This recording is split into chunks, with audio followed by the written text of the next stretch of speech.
வயசு பிள்ளைங்களை நம்பி நம்ம பள்ளிக்கூடத்துக்கு அனுப்பிட்டு நிம்மதியா இருக்க முடியுது அவங்க வரது மாதிரி. இப்படி ஒரு ஆட்சிகளை நம்ம இருக்கணுமா? இப்படி ஒரு வாழ்க்கை நம்ம வாழணுமா அப்படிங்கறத நீங்க சிந்திச்சு பாருங்க. ஒரு 7 வயசு 8 வயசு குழந்தைய, ஒரு பெண் குழந்தைய பள்ளிக்கூடத்துக்கு நம்பி அனுப்பிட்டு நம்மளால வெயிட் பண்ணிட்டு இருக்க முடியல.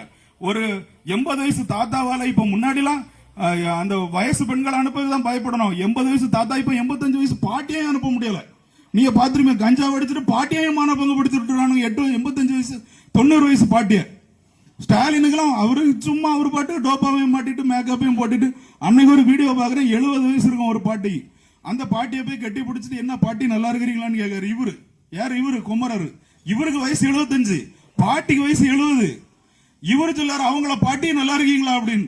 எனக்கு வயசு 39, நானே பாட்டின்னு சொல்ல முடியாது. 70 வயசு பாட்டியா பெரியம்மான்னு தான் சொல்லலாம். அவரு 75 வயசுல 70 வயசு பாட்டுன்னு சொல்லிட்டு இருக்காரு.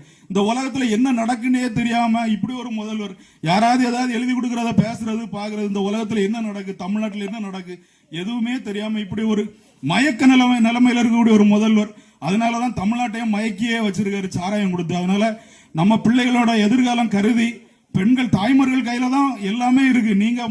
நீங்க நினைச்சா மட்டும்தான் இதை மாத்த முடியும். அதை நல்லா புரிஞ்சுக்கிட்டு தான் 5000 ரூபாய் இப்ப தந்திருக்காரு. 5000 ரூபாய் வாங்கி, இந்த 5000 ரூபாய் நீங்க நினைப்பீங்க 5000 ரூபாய் உங்களுக்கு வந்திருக்கணும். ஒருவேளை உங்க கணவரோ உங்க வீட்டுல உங்க பிள்ளைங்களோ குடிக்கவங்களா இருந்தா குடிச்சிட்டு மாட்டாங்கன்னா 10,000 ரூபாய் ஃபைன். அந்த 5000 ரூபாய் எந்த மூளை காணும்னு நீங்க பாத்துருங்க.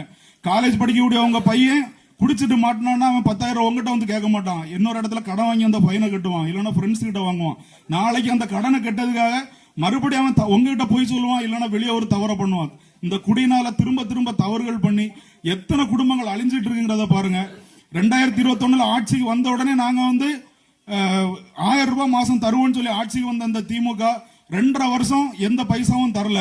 இப்பதான் தர ஆரம்பிச்சு, இப்பதான் 5000 ரூபாய் தந்திருக்கான். அப்ப கிட்டத்தட்ட 28 மாசம் 28,000 ரூபாய் உங்களுக்கு தர வேண்டியது இருக்கு, அதையும் தரல. இப்ப அந்த 5 மாசமா எலெக்ஷன் வர்றதுனால அந்த அடுத்தடுத்த மாசங்களை கணக்கு பண்ணி இந்த இன்னும் கவர்ச்சிகரமான திட்டங்கள்லாம் இன்னும் உங்களை ஏமாத்ததுக்கு உங்களை தேடி தேடி வந்துகிட்டே இருக்கும். நாளைக்குள்ள எதிர்காலத்தை நினைச்சு இன்னைக்கு கிடைக்கக்கூடிய ரூபாயை மைண்ட்ல வைக்காம நாளைக்கு உங்க பிள்ளைகளோட எதிர்காலம், இந்த 5000 ரூபாய் உங்க வாழ்க்கையில எந்த மாற்றத்தையும் ஏற்படுத்த போறது கிடையாது. ஆனா நாளைக்கு உங்களுடைய குழந்தைகளோட எதிர்காலத்தையும் உங்களுடைய பேர பிள்ளைகள் எதிர்காலத்தையும் நினைச்சு நல்ல ஆட்சியாளர்களை நீங்க தேர்ந்தெடுக்கணும்னு அன்போட கேட்டு முடிச்சுக்கிறேன். நன்றி.